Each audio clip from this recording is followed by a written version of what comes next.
మేనిఫెస్టోలో చెప్పినవి ఏకంగా 99% వాగ్దానాలు అమలు చేసి ఈ రాష్ట్ర చరిత్రలోనే ఇది ఒక కని విని ఎరగని ఘటనగా నిలిచిపోయింది.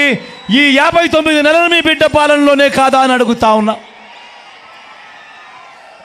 ఇంతకు ముందు ఎప్పుడైనా కూడా మనం గమనించింది ఏమిటి అంటే, ఎన్నికలప్పుడు మాత్రం అబద్ధాలు చెబుతూ మేనిఫెస్టో ఇస్తారు, ఆ తర్వాత మేనిఫెస్టోను చెత్తబుట్టలో వేసే కాలం.